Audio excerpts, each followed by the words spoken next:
everybody, and welcome to Games of the Week.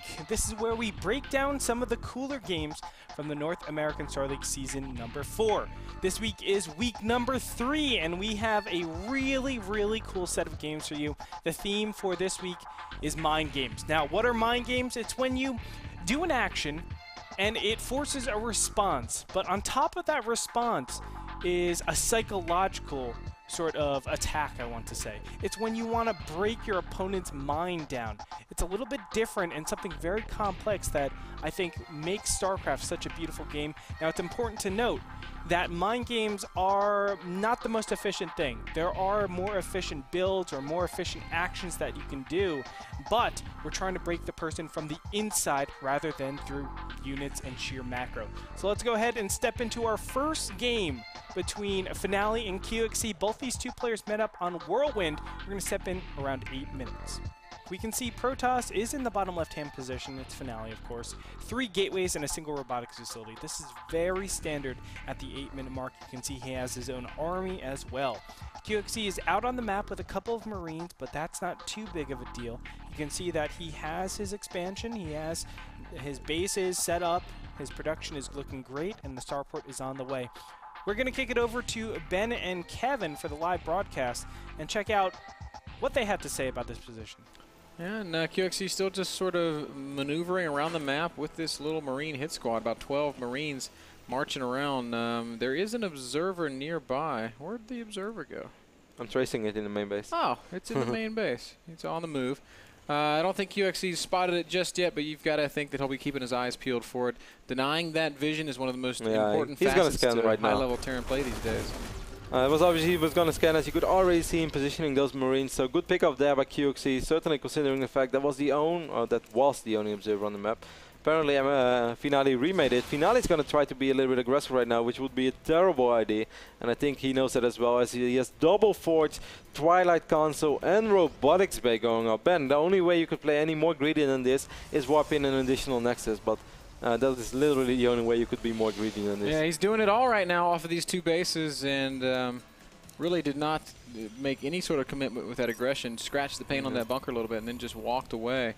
I just wanted to see exactly what QXC had and exactly what QXC was willing to show him to reveal in the face of that kind of feigned aggression. I mean, 2 medevacs already out on the field, Ben, and 2 more on their way, and soon he might have 1 Colossus, but it still means that if QXC does it really well, he's going to have to split up his army, and only one of those 2 armies is going to be capable of dealing with stimmed bio units under the effect of heal, as there's only going to be a single Colossus on the field. This is going to be quite a tough defense for Finale, Ben, because he's working on double force. He's investing so much into infrastructure and upgrades, as even charge is going down. He does have thermal lens already, I believe.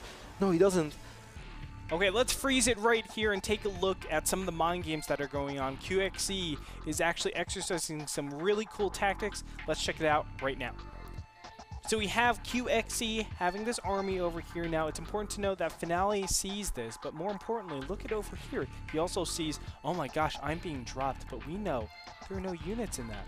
That's something that's so clever, because what is he doing with this? Well, normally when there's a drop coming, you actually have to defend it. Look at those units. 1, 2, 3, 4 Zealots, and 3 Stalkers to defend against these 2 medevacs. But there are no units inside of here. These 3 Stalkers, these 4 Zealots, they're not doing anything. They're not defending against everything. Realistically, you need all those units up here. Now we're going to go into the cast and watch how those 7 units being out of place affects the game. We're going to do that right now. Kevin and Ben, take it over. Okay, but still, he's this is going to be quite tough for him to defend. Tense moment here. QXC's going to fake a drop, see if he can get Finale to take the bait a little bit. Finale is sending some units over. Oh, so many units getting through there, but the Colossus is out, and I think yeah, I think he's going to be all right. He is going to. Well, the Marauders coming up right now, Ben. I don't think he's going to be all right when the Marauders are here. This Colossus will fall. And now the medevacs are arriving as well. Finale's in so much trouble. Wow, great little poke here by QXC, and Finale being punished a little bit for all that greed. Of course, eventually he's going to stabilize, but look at the damage he's taking, dipping all the way down to 60 supply and below. I'm not sure if he's going to stabilize, Ben. More units are coming in right now. There's still not additional Colossus on the field. More medevacs joining in the fray. Only a few Stalkers remaining. I think this is the end. Are you serious right now? GG is called. QXC just walks across the map and wins. So that's going to wrap up that game, but I want to make it very clear. On the surface, it looks like Finale looked so silly losing that game. I mean, all that happened was a straight-up attack, and then all of a sudden QXE wins the game when the dust is settled. But it's not that. QXE actually implemented a really cool mind game, setting those 2 dropships to the bottom, baiting 7 units out of position, and then going on to win the game. It really gave an opportunity for those Marines and Marauders to just go through the front and win the game. And that's something that's so, so clever. So that being said, we're going to go on to our next example of how mind games can really empower your play. Now, as we can see, Cloud has gone ahead and gotten his Orbital Command Center at his natural. He has his main, and getting the associated units as well. This is normally very, very safe. And getting the 3rd Command Center, this might be seen as a little bit risky, but for the most part, we're on a very big map. A lot of attacks come a lot later, and because of that, you can say, well, I can easily defend against everything. I have a lot more time to prepare for things. That means I have a lot more units. Over to Galaxy's base, we can see that he has 2 gases and a pretty good saturation in his natural, but no 3rd base. Now, this is a very interesting build because Metropolis, as I was just saying, a very big map, all-ins don't work. But that's the theory of it. You say, well, because all-ins don't work, I'm going to go ahead and play a little bit greedy. So this command center is seen as greedy. But Galaxy knows that. He's saying, okay, I'm going to try to psychologically break my opponent by doing something that only affects this series of builds, which is, of course, greedy builds. But it's going to affect you, Cloud, and we're going to see how Galaxy implements this. Let's go ahead and jump over to the regular broadcast. Huh. Is he going to fake aggression, or maybe he's trying to do it defensively as well? Because it's at the 7-minute mark. If you see your opponents being passive, Zergs usually take their 3rd base, at least at this point in the game. That's right. What's going on here, Andre? It's kind of weird. I think he's trying to say, well, I'm going to do enough damage in the front, but normally you can't get up into the top. So he's trying to play it like macro directly after doing significant damage to the natural base. He's got full saturation. Yeah. That's right. Yeah, I mean, Galaxy is looking really, really powerful economically. He could definitely take a 3rd. So I think he's just saying, let me go ahead and transition after this. Of course, I think Galaxy could have actually played this out a little bit better. Look at this. Cloud is actually getting a 2nd bunker. That's awesome. And Stim is coming up on the way. So we'll see. Cloud definitely has the potential to defend against this, but it's going to come down to micro.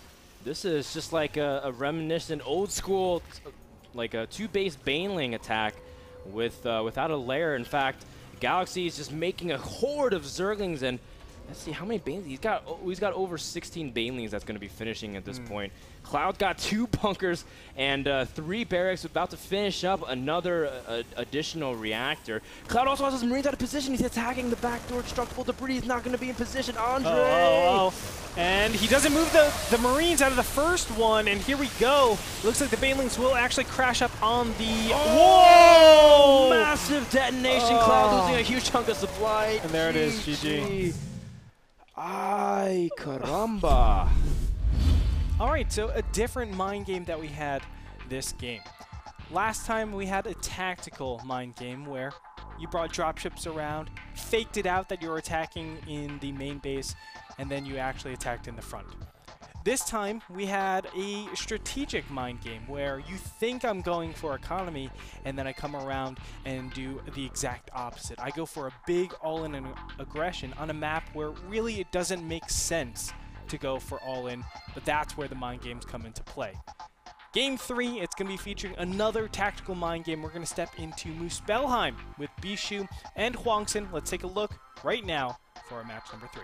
So we're at the 7-minute mark, and as you can see, for Huangxin, we have 3 gateways and a single robotics facility. Now, you can also see an expansion going down. Let's look at the differences in Bishu's base. 3 gateways, very similar, but a robotics facility and a Twilight Council. You can see Blink is almost finished. The robotics facility is already done. So there's a little bit of trade-off. Huangxin got the expansion. Bishu has the slightly faster tech. Let's see how Bishu is going to be aggressive, because he needs to cover some ground in order to make up for his economic loss. We're going to head over to the broadcast. I think, again, we talked about this a lot. It's like Bishu has a lot of different all-ins. Don't be surprised if he 4 gates on this map. He's very capable of doing so. So I think he was like, okay, let me get the 3rd gate just in case. and that way I can go and take my expansion, because he really wants to play macro against Bishu. I think Bishu also saw the sentry count. There's 4 sentries from Huangson, and sentries are not that great against Blink Stalkers because Stalkers can just kind of avoid the force fields. And their DPS is very poor.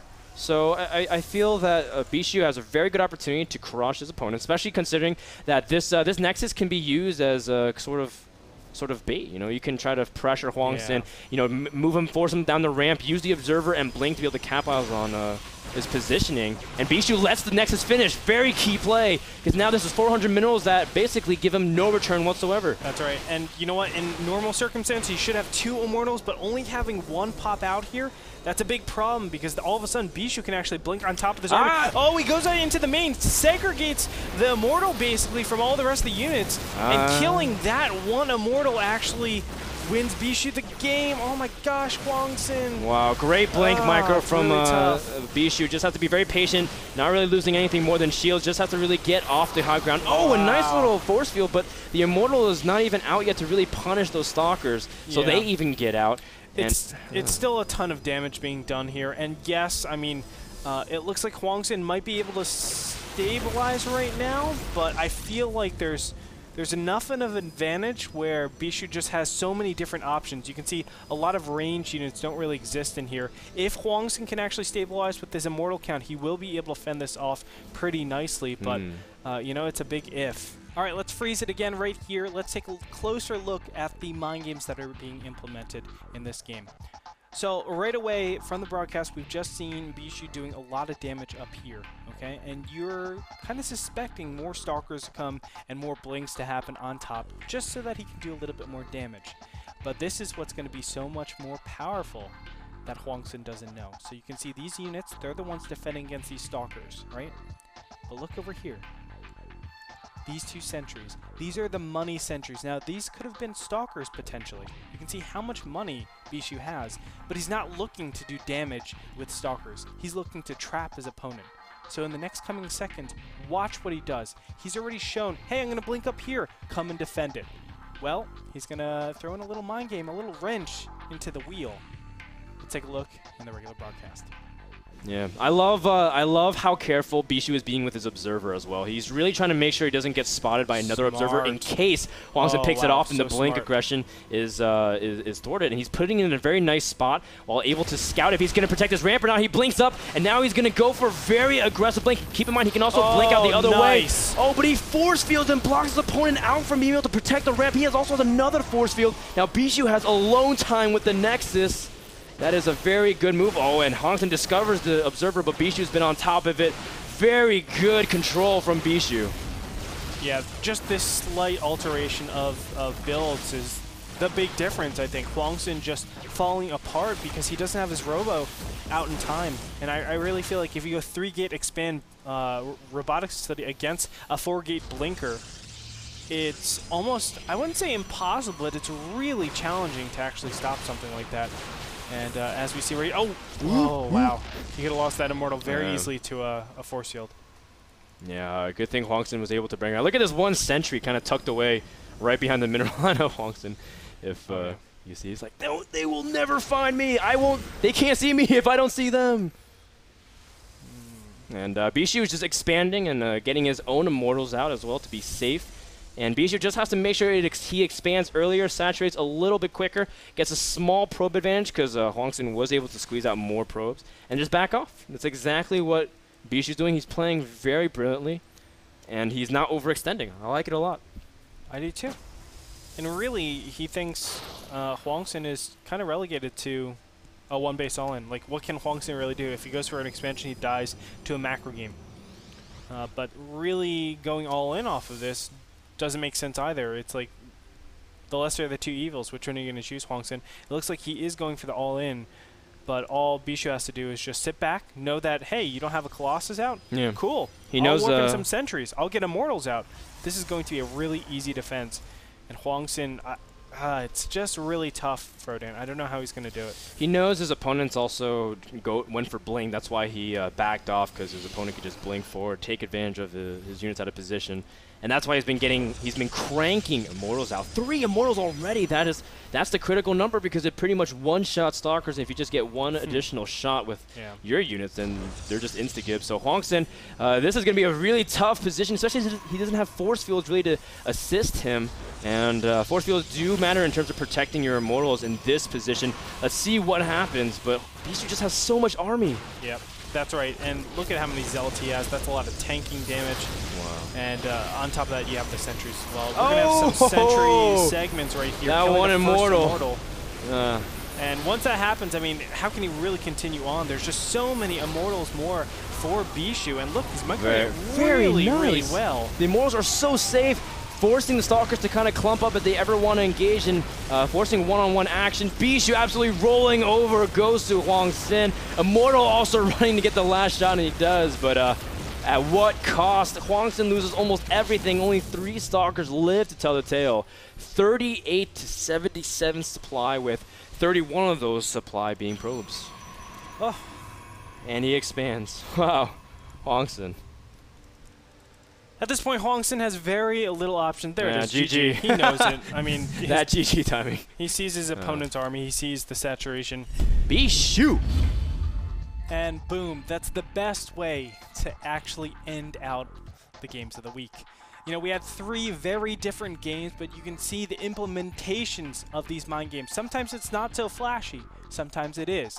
These games really show you how to get those wins. And I can tell you, you know, all the losers in these games looked really silly. Like, it's like, oh, how can you fall for that Hwangsen? Why are you going to the top of the ramp? Or Finale, why do you have so many units out of place? How are you dying to just a straight-up attack at 10 minutes? You know, it's not necessarily that. It's these really strong players making it look easy because they implement these mind games. That's something that's so beautiful that can be found all throughout StarCraft.